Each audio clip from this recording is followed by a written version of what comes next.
बहुत समय पहले की बात है। एक विशाल और समृद्ध राज्य था सूरीगढ़। वहाँ के राजा का नाम था राजा वीरेंद्र सिंह। वे बहादुर, न्यायप्रिय और प्रजा से प्रेम करने वाले राजा थे। उनकी सेना शक्तिशाली थी और राज्य धन धान्य से भरा हुआ था। लोग दूर दूर तक उनके न्याय और दया की प्रशंसा करते थे। दूसरी ओर एक छोटा लेकिन सुंदर राज्य था चंद्रपुर। वहाँ के राजा थे राजा आदित्य देव। वे बहुत बुद्धिमान, शांत स्वभाव के और विद्वान व्यक्ति थे। उनका राज्य छोटा था लेकिन वहाँ की जनता बहुत खुश रहती थी।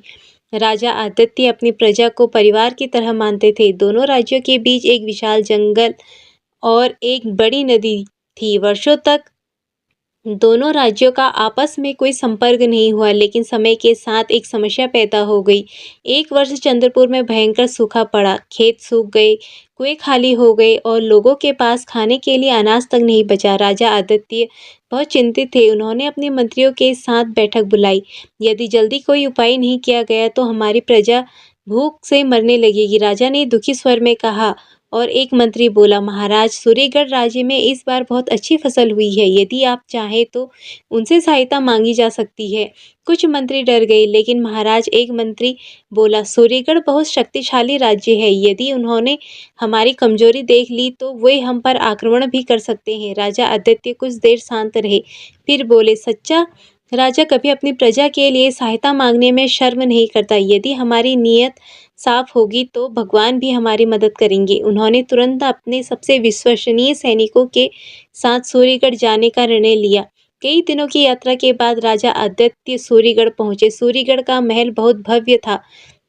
ऊंचे दरवाजे, चमकते स्तंभ और चारों ओर सैनिकों की सुरक्षा देखकर उनके सैनिक थोड़े घबरा गए। और राजा वीरेंद्र सिंह को जब पता चला कि पड़ोसी राज्य का राजा मिलने आया है तो उन्होंने बड़े सम्मान के साथ उनका स्वागत किया। स्वागत है मित्र, वीरेंद्र सिंह मुस्कुराते हुए बोले। आप हमारे महल में आए, यह हमारा सौभाग्य है। राजा आदित्य ने विनम्रता से कहा, महाराज, मैं मित्रता और सहायता की आशा लेकर आया हूँ। फिर उन्होंने अपने राज्य की कठिन परिस्थिति के बारे में सब कुछ बताया। महल में कुछ देर सन्नाटा छा गया। दरबार के कुछ मंत्री फुसफुसाने लगे। महाराज, यह सही अवसर है, एक मंत्री बोला। यदि हम चाहें तो चंद्रपुर को अपने अधीन कर सकते हैं। लेकिन राजा वीरेंद्र ने तुरंत उसे रोक दिया।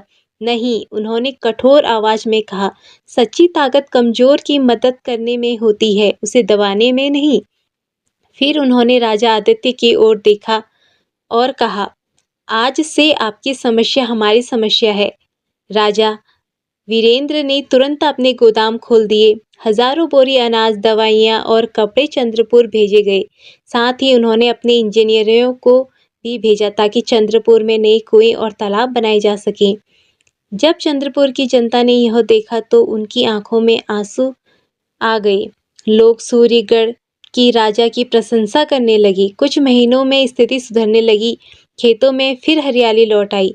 राजा आदित्य ने एक दिन अपने मंत्रियों से कहा, मैंने जीवन में बहुत बड़े बड़े योद्धा देखे हैं, लेकिन वीरेंद्र सिंह जैसा बड़ा दिल वाला राजा कभी नहीं देखा। धीरे धीरे दोनों राज्यों के राजाओं की मित्रता गहरी होती गई। वे अक्सर एक दूसरे से मिलने लगे। कभी वीरेंद्र सिंह चंद्रपुर आते तो कभी आदित्य देव सूरीगढ़ जाते। दोनों साथ बैठकर राज्य की समस्याओं पर चर्चा करते, नई योजनाएं बनाते और जनता की भलाई के लिए काम करते। एक दिन दोनों राजा नदी किनारे बैठे थे। सूर्य अस्त हो रहा था और आसमान लाल रंग से भर गया। राजा वीरेंद्र बोले, मित्र, लोग कहते हैं कि राजा को कभी किसी पर भरोसा नहीं करना चाहिए, लेकिन मुझे लगता है कि सच्ची दोस्ती सबसे बड़ी ताकत होती है। राजा आदित्य मुस्कुराए। बिल्कुल सही कहा आपने। तलवारें राज्य जीत सकती है, लेकिन दिल सिर्फ प्रेम और विश्वास से जीते जाते हैं। कुछ वर्षों बाद एक नई समस्या खड़ी हो गई। पश्चिम दिशा का एक क्रूर राजा भैरवसेन दोनों राज्यों पर कब्जा करना चाहता था। उसकी सेना बहुत विशाल थी। उसने पहले चंद्रपुर पर हमला करने की योजना बनाई, क्योंकि वह छोटा राज्य था। जब यह समाचार राजा आदित्य तक पहुंचा तो उनके मंत्री घबरा गए। महाराज, हम उनकी सेना का सामना नहीं कर पाएंगे, मंत्री बोले। राजा आदित्य ने तुरंत सूर्यगढ़ को संदेश भेजा। संदेश मिलते ही राजा वीरेंद्र सिंह ने बिना देर किए अपनी सेना तैयार कर दी। चंद्रपुर अकेला नहीं है, उन्होंने कहा। जब तक मैं जीवित हूँ कोई हमारे मित्र राज्य की ओर आंख उठाकर नहीं देख सकता। दोनों राज्यों की सेनाएं एक साथ खड़ी हो गई।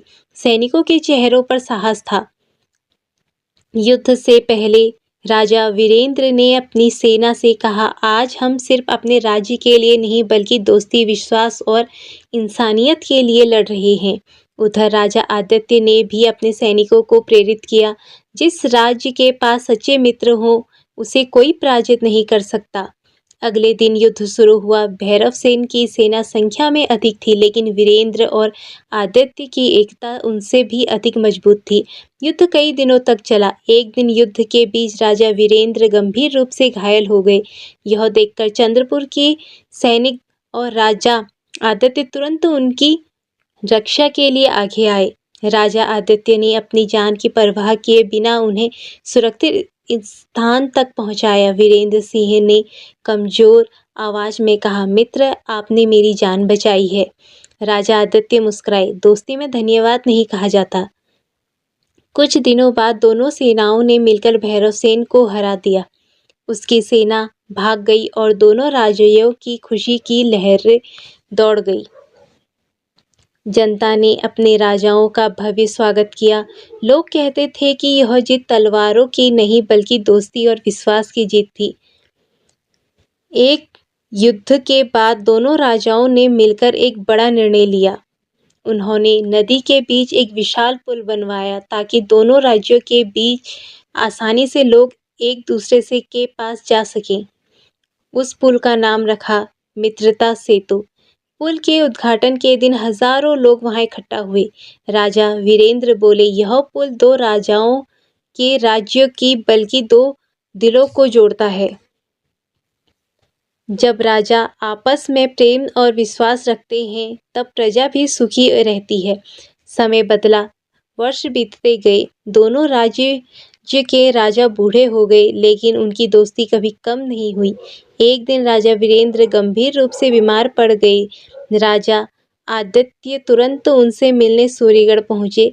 वीरेंद्र सिंह ने कमजोर हाथों से उनका हाथ पकड़ा और कहा, मित्र, मुझे सबसे ज्यादा गर्व अपनी जीत पर नहीं बल्कि आपकी दोस्ती पर है।